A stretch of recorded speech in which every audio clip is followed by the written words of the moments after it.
ഇതെന്താ ഡിസൈൻ ലെറ്ററോ? രാജിക്കത്താണോന്ന്? തലയില്ലാത്ത തന്നോട് ഇതെന്താണെന്ന് പറഞ്ഞാൽ മനസ്സിലായില്ല. കടിക്കുന്ന പട്ടിക്ക് എന്തിനാ ആശാനെ തല? അയ്യോ കടിക്കണ്ട, ഈ പട്ടി ഒന്ന് കുരച്ചു കണ്ടാ മതിയായിരുന്നു. എടാ പുല്ലേ, നീ കള്ളന്മാർക്ക് അവമാനമാണടാ. ഇനി ഞാൻ തന്നെ നേരിട്ട് രംഗത്തിറങ്ങിയാലേ പറ്റൂ. നീ ഇത് കണ്ടോ, എന്റെ കൂർമ്മ ബുദ്ധിയിൽ വിളഞ്ഞ വിത്താണിത്. എന്നാ പാഴാക്കി കളയാതെ എവിടെയെങ്കിലും കൊണ്ട് വിതച്ചൂടെ? അതേടാ, പറ്റിയ സ്ഥലത്ത് തന്നെ വിതയ്ക്കുകയും ചെയ്യും. താമസിയാതെ ഇതിന്റെ ഫലം നമ്മൾ കൊയ്യും. കൊയ്യാന്നോ? ആ ഞം ഞം ഞം. ആ ഞണ്ണാന്ന്. വായടക്കെ പണിയെടുക്ക്.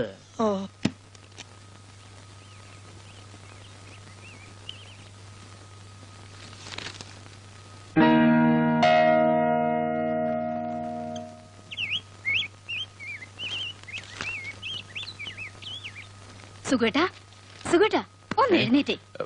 ഇത് നോക്കി. എന്താ ഇത് കണ്ടോ?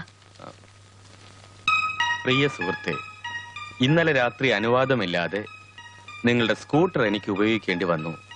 അതിന് പ്രത്യുപകാരം എന്നോണം ലക്ഷ്മി തിയേറ്ററിൽ ഹൗസ്ഫുള്ളായി ഓടുന്ന പുതിയ ചിത്രത്തിന്റെ 2 റിസർവേഷൻ ടിക്കറ്റ് ഇതോടൊപ്പം വയ്ക്കുന്നു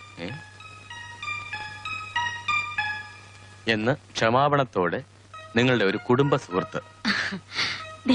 2 തവണ ടിക്കറ്റ് കിട്ടാതെ മടങ്ങിയതല്ലേ, എനിക്ക് സന്തോഷായി. നമ്മൾ അടുത്തറിയുന്ന ആരോ ഒപ്പിച്ച സൂത്രായത്. ഇനിയിപ്പോ നിന്റെ അനുജനോ മറ്റാവോ? ആരായാലും എന്താ, ടിക്കറ്റ് കയ്യിൽ കിട്ടിയതല്ലേ, ഇന്നത്തെ ഫസ്റ്റ് ഷോ കണ്ടേ പറ്റൂ. എന്തായാലും നിന്റെ പരാതി തീർന്നല്ലോ. ഓഫീസിൽ നിന്ന് കൃത്യം 5:45 ഞാൻ എത്തും.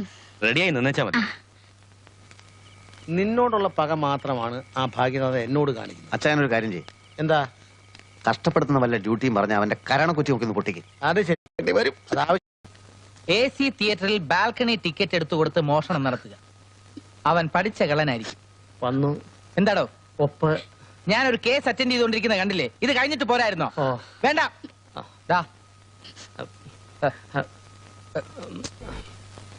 എത്ര പവനാ മോഷണം പോയത്? ഏതാണ്ട് 20 പവനോളം വരും.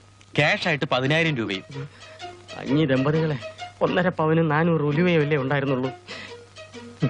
ഭവനഭേദനത്തിൽ വിദഗ്ധനാണ് അവൻ. ഒരാഴ്ചക്കകം ഞാൻ അവനെ കസ്റ്റഡിയിൽ എടുത്തിരിക്കും. അല്ല കമ്മാരാ, ഈ സംഘത്തെ കുറിച്ച് തനിക്ക് എന്തെങ്കിലും വിവരമുണ്ടോ? അയ്യോ, മോഷണ കല വിട്ടേ പിന്നെ ഇപ്പൊ ആരുമായിട്ടും ഒരു കോണ്ടാക്റ്റും ഇല്ലേ. ഇപ്പൊ പൂജ, ക്ഷേത്ര ദർശനം, ഭജന, ഭക്തി മാർഗമാണേ. അതേതായാലും നന്നായി. പക്ഷെ നിന്റെ ഈ ഭക്തി ലൈനിൽ എന്തെങ്കിലും മാറ്റം ഉണ്ടായാലുണ്ടല്ലോ, ഇടിച്ചിന്റെ പരിപ്പിളക്കും. പരിപ്പിളക്കരുത്. അല്ലേ? പരിപ്പിനൊക്കെ ഭയങ്കര വിലയാ.